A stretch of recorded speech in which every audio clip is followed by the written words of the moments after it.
সাব্বাস বাংলাদেশ। বাংলাদেশিদের ভারত বয়কটের ফলে পশ্চিমবাংলার হাসপাতালে হাহাকার।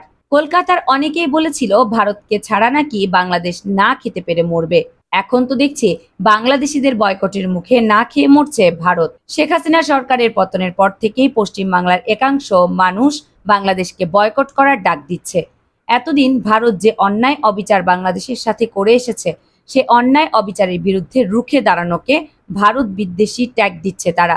বাঁধের পানি ছেড়ে বাংলাদেশকে ডুবানোর পর বাংলাদেশের সাথে ভারতের আমদানি রপ্তানি বন্ধের দাবি করতে দেখা গিয়েছে তাদের। সর্বোপরি ভারতীয়দের দাবি, যেহেতু বাংলাদেশে তাদের বসানো সরকারকে গণ অভ্যুত্থানের মাধ্যমে পতন ঘটিয়েছে, তাই বাংলাদেশিদের শাস্তি দিতে হবে। ভারত সরকার বাংলাদেশিদের সেই শাস্তি নিশ্চিত করবে ভিসা না দিয়ে, পেঁয়াজ না দিয়ে এবং পানিতে ডুবিয়ে। তবে কথায় আছে না, রাখে আল্লাহ মারে কে। বাংলাদেশকে মারতে গিয়ে ভারত নিজেদের পায়ে কুড়াল বসিয়ে দিল। বাংলাদেশিরা ভারতে না যাওয়ায় স্মরণকালের সবচেয়ে ভয়াবহ সংকটে পড়েছে পশ্চিমবাংলার দাদারা। পশ্চিমবাংলা থেকে শুরু করে পুরো ভারত জুড়ে এখন হাহাকার। কিভাবে ভারত নির্ভরতা থেকে বেরিয়ে আসতে শুরু করেছে নতুন বাংলাদেশ। বাংলাদেশিদের না পেয়ে কেন ভারত জুড়ে হাহাকার, বিস্তারিত থাকছে আজকের এই ভিডিওতে। গত 20 বছর যাবৎ বাংলাদেশকে ঘরে এবং বাইরে রক্ত চুষে খেয়েছে ভারত। একদিকে বাংলাদেশের বিভিন্ন সমুদ্র বন্দর, রেলওয়ে এবং হাইওয়েকে দখল করেছে, অন্যদিকে বাংলাদেশের স্বাস্থ্য ব্যবস্থাকে ইচ্ছা করে ভঙ্গুর রেখে ভারতে যাওয়াকে উৎসাহিত করেছে হাসিনা সরকার। 2020 সালে চীন, সিঙ্গাপুর ও তুরস্ক সহ স্বাস্থ্য খাতে অগ্রগামী পৃথিবীর অনেক দেশই বাংলাদেশে এসেছিল হাসপাতাল তৈরির প্রস্তাব নিয়ে। চীন, তুরস্ক তো শেখ হাসিনা সরকারের কাছে জমিও চেয়েছিল ঢাকার বাইরে বিশ্বমানের হাসপাতাল তৈরি করতে, কিন্তু তা বাস্তবায়ন করতে দেয়নি ভারত। ভারত ভালো করেই জানে, যদি বাংলাদেশে বিশ্বমানের হাসপাতাল তৈরি হয়ে যায়, তাহলে বাংলাদেশের রোগীদের উপর ভর করে তাদের দেশে যে গড়ে উঠেছে বিলিয়ন ডলারের ব্যবসা, তা খতম হয়ে যাবে। কলকাতা শহর, চেন্নাই এর মতো জাঁকজমকপূর্ণ শহরগুলো শ্মশানে পরিণত হবে।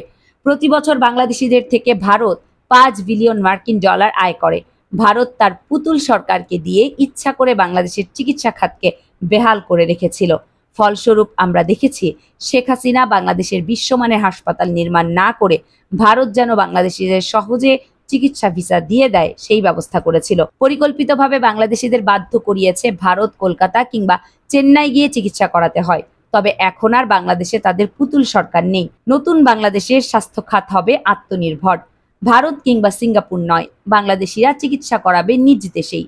সেই লক্ষ্যে এগিয়ে যাচ্ছে সরকার। ইতিমধ্যেই বাংলাদেশে ভারত বয়কটের প্রভাব পড়তে শুরু করেছে।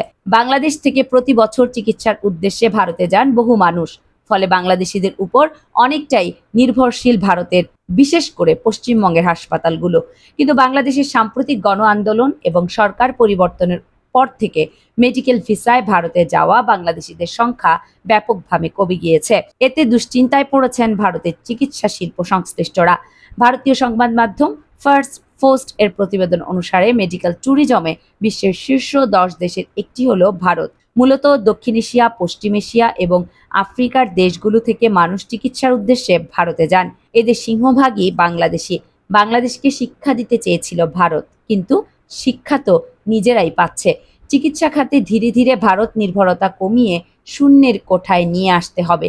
এক্ষেত্রে তুরস্ক, চীন এবং সিঙ্গাপুর গুরুত্বপূর্ণ ভূমিকা পালন করতে পারে। প্রকৃত স্বাধীনতা আমরা তখনই উপভোগ করতে পারবো, যখন আমরা ভারত নির্ভরতা থেকে বেরিয়ে আসতে পারবো।